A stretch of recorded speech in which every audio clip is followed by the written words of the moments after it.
I want to talk about the art of explain. I want to tell you a story, my journey, my teaching journey, how I became an educator. I was a professional dancer, full-time professional dancer with Washington Ballet. And at one point, a very good friend of mine has a school here in Maryland, asked me, Runqiao, you wanted to teach the adult class. Wednesday night, it was 7:30 to 9. Adult class. At that point, I taught very limited classes. I taught a couple of boys class in school, Washington Ballet. If they need a sub, I taught a couple boys classes, but nothing consistent, a few times. This is on schedule every Wednesday night, 7:30 to 9. I was dead tired, after 6 hours rehearsal with Washington Ballet and 90-minute technique class on top of it in the morning. And then I supposed to teach the 7:30 to 9 o'clock class. But the first thing in my head, I was like, you know what? It's adult class. They're not professional dancers. They're not students that has some kind of result-driven mandate or anything like that. Just adult dancers who want something to do, the pastime and leisure. So this is how my mindset into literally the kingdom of teaching. Because that wasn't my passion. I never think that this is something that I want to do or something I will be good at it. My heart wasn't in it. So guess what? If something your heart isn't in it, you're not gonna do well, right? If you say this is just for me to make the extra money and do my friend a favor, your teaching would be like that. So guess what I did? I go there, I just give a class how I felt at that moment, what class I want to give. There is a disconnect with this language. I give a class how I felt, how I feel what class I wanted to teach. That's how I go into it. The meaning behind that is everything coming out of you, your physical demonstration, the verbal explanation is based on your needs, based on what you want to do, based on what you believe, based on what you think they need. Have nothing to do with those students actually want. If you have these two things, what you have between you and the students is disconnect. Pretty soon after that, I realized that in order for me to spend this 90 minutes meaningful, after this class, I walk out of that class, I feel good about myself. I didn't feel like I waste my time and other people's time. One thing I have to have is results. I needed to feel a sense of reward. For this 90 minutes I spent with this group of students, only thing is gonna make me feel decent, make me feel there's a sense of responsibility and I did a good job is results. Translate to, I need to see them improve. That's it.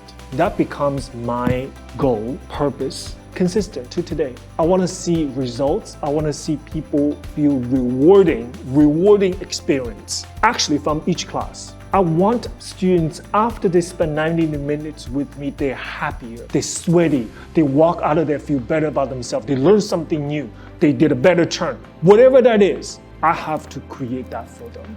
That becomes my mandate. And that's when the kind of a passion, that desire to be a good educator came in place. And that became my doctrine, my principle in teaching. And to be better educator, the entire process is for your students to have a good experience, to have results. This journey all started with my desire to be better at something, not just a job, not just something that, okay, here is something, somebody paying me this much money and I show up and do it. Once that mindset is established, everything happens beautifully. If you told me back then, Runqiao, after certain years, you're going to become a college professor, you're going to have your own dance educational program, you're going to actually have lectures and workshops teaching other teachers how to teach, and you're going to have your own workshops worldwide and this and that, I never believe you. Because that wasn't my passion. I never think that this is something that I want to do or something I will be good at it. My heart wasn't in it. You know what? A lot of teachers, their entire career is under that circumstances. Then you will have a lack of result issue. So we needed to constantly improve ourselves and for us to feel rewarding, for us to feel there's a sense of responsibility, sense of accomplishment as an educator. Only way, not talk, not doing all sorts of superficial things, no. Only way for the educator to have a sense of responsibility, sense of accomplishment is through the results that you bring to a student. But before all the details can be introduced, you have to set up a mind to say, I'm going to make somebody's life better. I'm going to make somebody to understand the meaning behind improvements, persistent improvements. What is that like? That could be the greatest gift to the student. That's why dance is kind of addictive. Why? Because with a mirror, if there's a bar, you look at it, the mirror, empty space for you and your student, for students to feel a sense of belonging, self-empowerment. All these beautiful things can happen in the student. This is the principle between a teacher just say, I'm a ballet teacher, or a teacher say, you know what, I'm going to make a difference. I'm going to create results. I'm going to give a gift of improvement, the feeling of accomplishment, not only to myself, but to the students.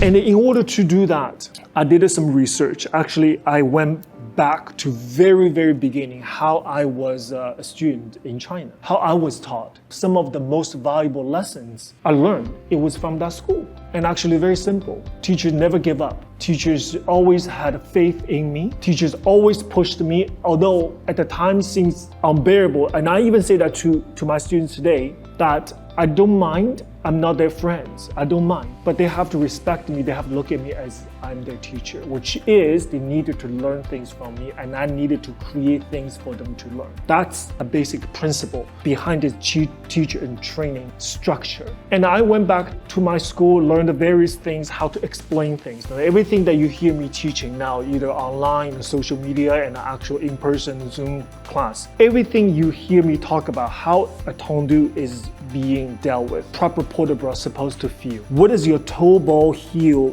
absorb from the jump?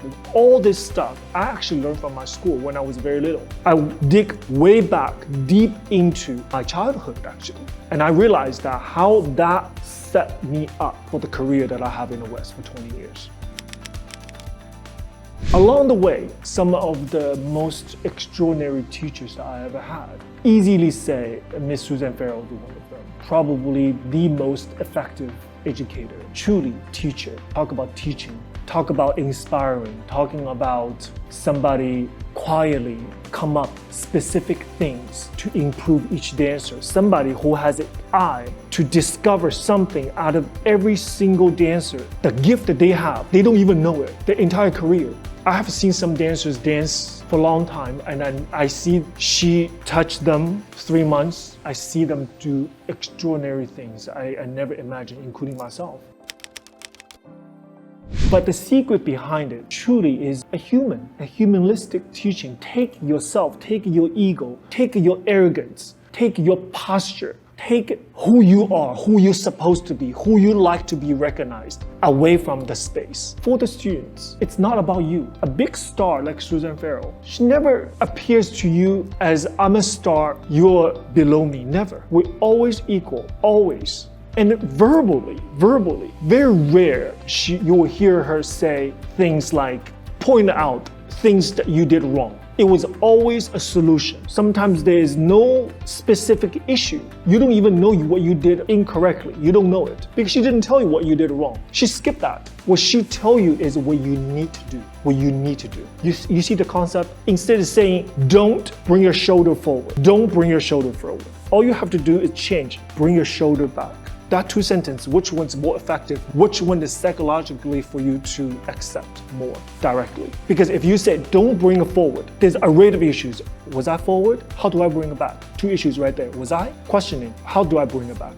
She said, roll your shoulder back. Solution, right away. To the problem you don't even have. Effective, beautiful, quiet, not emotional, result-driven, caring, cared about their students. And it just be a good person, you know? I say this quite a few times. I think it's important to be a trustworthy person, to be somebody that they can look up to be exemplary, to do what you actually said you would, and to be exemplary to others. Don't do the things that you want other people to advise other people not to do it.